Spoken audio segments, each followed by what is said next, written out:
ਵਾਹਿਗੁਰੂ ਜੀ ਕਾ ਖਾਲਸਾ ਵਾਹਿਗੁਰੂ ਜੀ ਕੀ ਫਤਿਹ।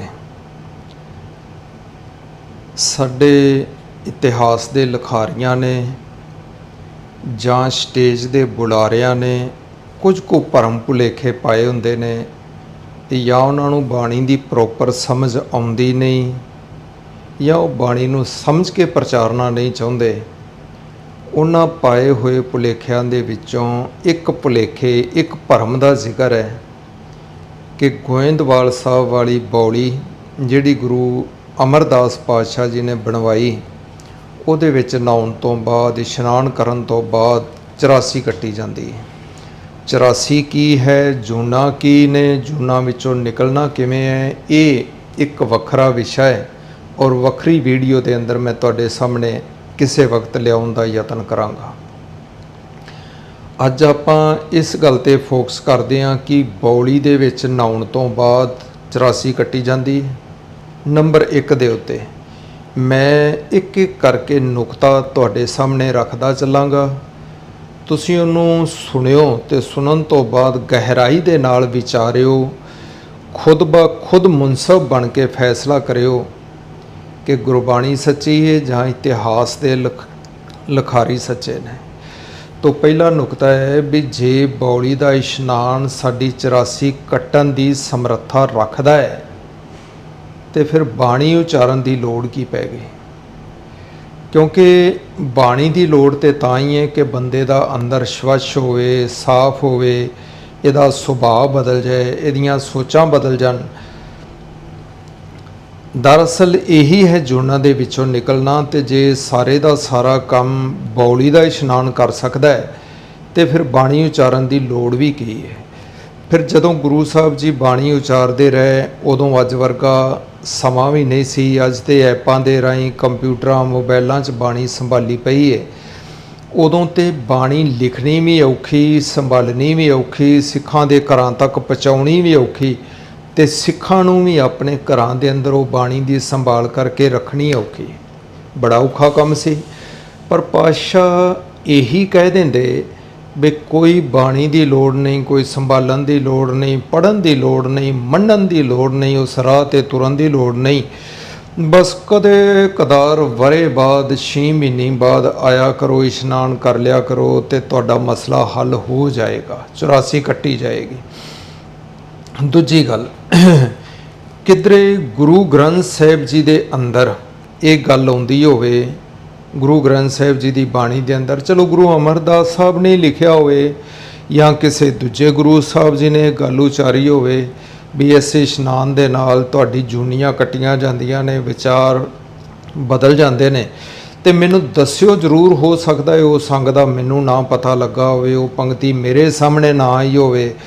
ਹਜ਼ਾਰਾਂ ਵਾਰ ਗੁਰੂ ਗ੍ਰੰਥ ਸਾਹਿਬ ਜੀ ਦੀ ਬਾਣੀ ਦਾ ਪਾਠ ਕਰ ਚੁੱਕੇ ਹਾਂ, ਪੜ੍ਹ ਚੁੱਕੇ ਹਾਂ, ਵਿਚਾਰ ਚੁੱਕੇ ਹਾਂ, ਪਰ ਮੈਨੂੰ ਤਾਂ ਇੱਦਾਂ ਦੀ ਕੋਈ ਪੰਕਤੀ ਨਹੀਂ ਮਿਲੀ ਜਿੱਥੇ ਪਾਤਸ਼ਾਹ ਨੇ ਇਹ ਤਾਕੀਦ ਕੀਤੀ ਹੋਵੇ ਕਿ ਬੌਲੀ ਦਾ ਇਸ਼ਨਾਨ ਜ਼ਰੂਰੀ ਹੈ। ਚਲੋ ਹੁਣ ਇੱਕ ਨੁਕਤਾ ਮੈਂ ਇਹ ਵੀ ਸਾਹਮਣੇ ਰੱਖਦਾ ਕਿ ਬੌਲੀ ਦਾ ਇਸ਼ਨਾਨ, ਬੌਲੀ ਬਣਦੀ ਹੈ ਤਕਰੀਬਨ 1559 ਦੇ ਅੰਦਰ। ਉਦੋਂ ਪਹਿਲਾਂ 84 ਕੱਟਣ ਦਾ ਕੀ ਜ਼ਰੀਆ ਸੀ?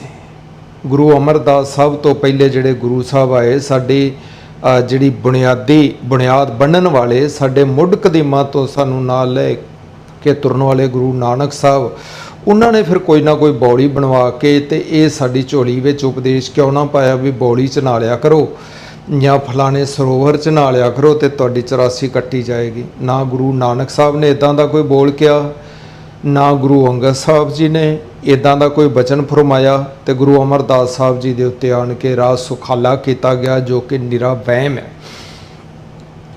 ਅੱਛਾ, ਬੌਲੀ ਦਾ ਇਸ਼ਨਾਨ ਤੁਹਾਡੀ 84 ਕੱਟ ਸਕਦਾ ਹੈ, ਪਰ ਇਹਦਾ ਜ਼ਿਕਰ ਗੁਰੂ ਗ੍ਰੰਥ ਸਾਹਿਬ ਜੀ ਦੇ ਅੰਦਰ ਕਿਸੇ ਵੀ ਗੁਰੂ ਸਾਹਿਬਾਨਾਂ ਦੀ ਰਸਨਾ ਤੋਂ ਨਹੀਂ ਹੋਇਆ।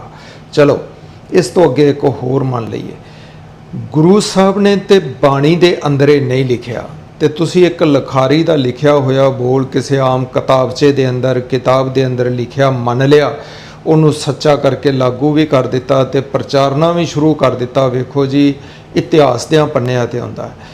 ਹੁਣ ਮੈਂ ਤੁਹਾਡੇ ਸਾਹਮਣੇ ਇੱਕ ਗੱਲ ਹੋਰ ਕਰਦਾ, ਜੇ ये गल सच्ची है भी बौली दे इशनान दे नाल 84 कट्टी जाती है और ये बोल लिखा है किसी आम लिखारी का, फिर तुहानूं कहना पेगा भी गुरबाणी झूठी है, क्योंकि गुरबाणी विच इदां दा लिखिया मिलता नहीं।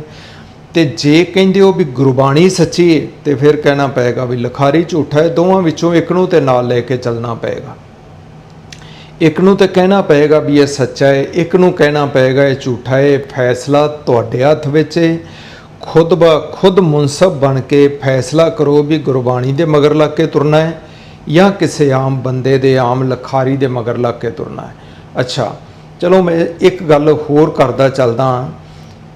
बौली का इशनान करना ते 84 का कट्टे जाना तुहानूं इस तरह नहीं लगता कि तुसीं उन्हां बंदियां नूं उकसा रहे हो जिहड़े बंदे गुनाह की दुनिया के अंदर पहलां ही बहुत अगे तक निकल चुके हैं। तुसीं कह रहे हो कि बौली के अंदर इशनान करन तो बाद गुनाह कट्टे जाते हैं, माफ़ हो जाते हैं।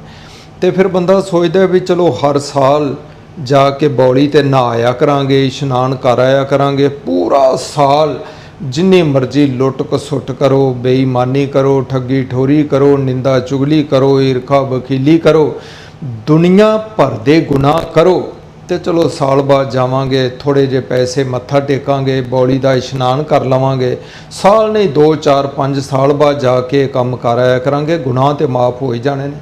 तुहानूं लगदा नहीं कि तुसीं गुनाह करन वालियां नूं होर उकसा रहे हो कि गुनाह करी चलो खुल के, कोई डर नहीं, बौली है तुहाडे गुनाहां नूं बख्शाउण वास्ते।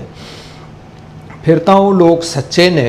इस तो अगला नुकता, फिर तां वो लोग सच्चे ने ਜਿਹੜੇ ਬਾਣੀ पढ़ते ने तो बाणी के आसरे चलते हैं, क्योंकि वो कहते हैं कि बौली है तो बौली विच इशनान कर लवांगे, 84 कट्टी जाएगी, मीन गुनाह कट्टे जाणगे। फिर तो लोग अपनी जगह ते सच्चे होए ना। तो फिर बाणी नालों तोड़न का काम किन्ना कीता? कचरोड़ प्रचारकां ने ते कचरोड़ लिखारियां ने। मैं बड़ी बार एक गल करदा आ रहा भी या तो विकाऊ प्रचारक या दोगले प्रचारक या घट समझ रखण वाले प्रचारक जिहड़े स्टेजां दे उत्ते ये गल्लां कहिंदे ने, वो किसे ना किसे तरीके दे नाल बाणी दी पिठ विच छुरा मारन दा यतन कर रहे हैं, चाहे जाने विच चाहे अनजाने विच। ते कई प्रचारकां नूं मैं निजी तौर ते जानना, बड़े सुलझे प्रचारक ने, पर उन्हां दी मजबूरी बन गई इहो जे बोल बोलना या किसे दियां धमकियां ते या लफाफे या माया।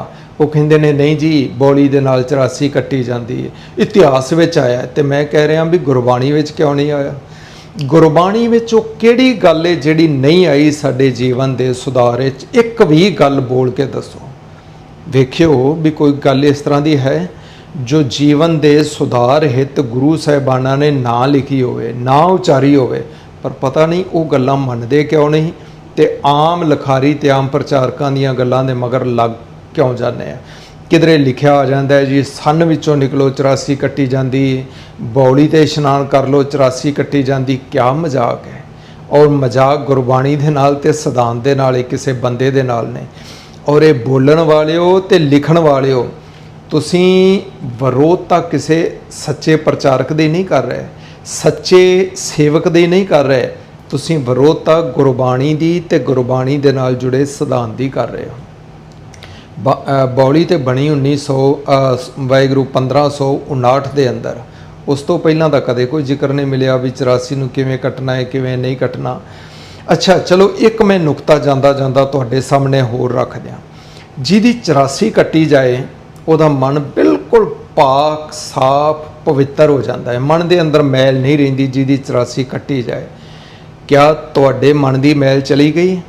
ਜਿਹੜੇ ਤੁਸੀਂ एक बार नहीं कई बार बौली ਦੇ ਉੱਤੇ ਜਾ ਕੇ ਇਸ਼ਨਾਨ ਕਰ ਆਏ ਹੋ, ਆਪਣੇ ਮਨ ਦੀ ਕਿਤਾਬ ਖੋਲ੍ਹ ਕੇ ਕਦੀ ਪੜ੍ਹਿਓ ਕਿ ਤੁਹਾਡੇ ਮਨ ਦੇ ਅੰਦਰ ਨਹਾਉਣ ਤੋਂ ਬਾਅਦ ਕੋਈ ਫਰਕ ਪਿਆ? ਜੇ ਤੇ ਤੁਹਾਡੇ ਮਨ ਦੇ ਅੰਦਰ ਪਾਕੀਜ਼ਗੀ ਆ ਗਈ, ਨਿੰਦਾ ਚਲੀ ਗਈ, ਚੁਗਲੀ ਚਲੀ ਗਈ, ਈਰਖਾ ਬਖੀਲੀ ਦੋਸ਼ ਮੈਲ ਸਭ ਕੁਝ ਚਲਾ ਗਿਆ, ਤੁਹਾਡੀਆਂ ਅੱਖਾਂ ਵਿੱਚ ਪਵਿੱਤਰਤਾ ਹੈ, ਤੁਹਾਡੇ ਮਨ ਵਿੱਚ ਪਵਿੱਤਰਤਾ ਹੈ, तुसीं सारिਆਂ ਨੂੰ अपने कलावे विच लैके चलते हो। सबको मीत हम आपन के ना हम सबना के साजन, इस तरह की थ्योरी नूं लैके चलते हो कि तुहाडे मन के अंदर इस तरह के विचार बन गए ने बौली तो नहाउण तो बाद। ये जदों भी बननगे उदों बननगे धन श्री गुरु ग्रंथ साहिब जी की बाणी दे नाल जुड़न तो बाद। ਮਨ ਦੀ ਸਫਾਈ ਨਜ਼ਰ ਨਹੀਂ ਆ ਰਹੀ ਤੇ ਸਮਝ ਲਓ ਕਿ ਬੌਲੀ ਦੇ ਉੱਤੇ ਨਹਾਉਣ ਦਾ ਕੋਈ ਫਾਇਦਾ ਨਹੀਂ। ਨਹਾਉਣ ਵਾਲਿਆਂ ਨੂੰ ਮੇਰੀ ਖਾਸ ਤਾਕੀਦ, ਜੇ ਨਹਾਉਣ ਤੋਂ ਬਾਅਦ ਮਨ ਦੇ ਅੰਦਰ ਕੋਈ ਫੇਰ ਬਦਲ ਨਜ਼ਰ ਨਹੀਂ ਆਇਆ ਤੇ ਸਮਝ ਲਓ ਨਹਾਉਣ ਦਾ ਫਾਇਦਾ ਕੀ ਹੋਇਆ। ਚਲੋ ਮੈਂ ਇੱਕ ਹੋਰ ਗੱਲ ਕਹਿ ਦਿਆਂ ਵੀ ਜੇ ਤੁਸੀਂ ਕਿਸੇ ਡਾਕਟਰ ਕੋਲ ਜਾਂਦੇ ਹੋ ਤੇ ਦਵਾਈ ਖਾਂਦੇ ਹੋ, ਕੋਈ ਫਾਇਦਾ ਨਾ ਮਿਲੇ, ਰੋਗ ਜਿਉਂ ਦਾ ਤਿਉਂ ਰਹੇ, ਪੀੜਾ ਦਰਦ ਜਿਉਂ ਦੀ ਤਿਉਂ ਰਹੇ, ਤੇ ਫਿਰ ਬਦਲ ਲੈਂਦੇ ਹੋ ਨਾ ਡਾਕਟਰ ਨੂੰ, ਕਹਿ ਦਿੰਦੇ ਹੋ ਨਾ ਵੀ ਤੇਰੀ ਦਵਾਈ ਨਾਲ ਫਰਕ ਨਹੀਂ ਪਿਆ।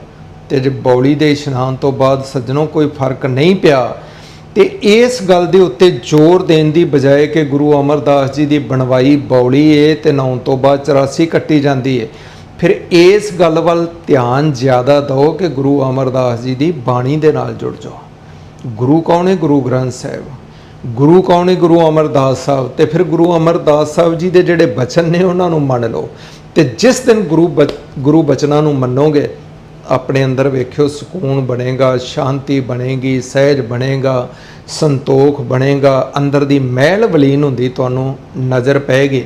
ਪਰ ਜਿਸ ਦਿਨ ਤੁਸੀਂ ਗੁਰੂ ਪਾਤਸ਼ਾਹ ਦੀ ਬਾਣੀ ਨੂੰ ਖੁਦ ਪੜ੍ਹੋਗੇ, ਖੁਦ ਜਪੋਗੇ, ਖੁਦ ਸਮਝੋਗੇ, ਖੁਦ ਬਾਣੀ ਦੇ ਆਸਰੇ ਉਹਨਾਂ ਦੇ ਦਰਸਾਏ ਮਾਰਗ ਦੇ ਉੱਤੇ ਚੱਲੋਗੇ।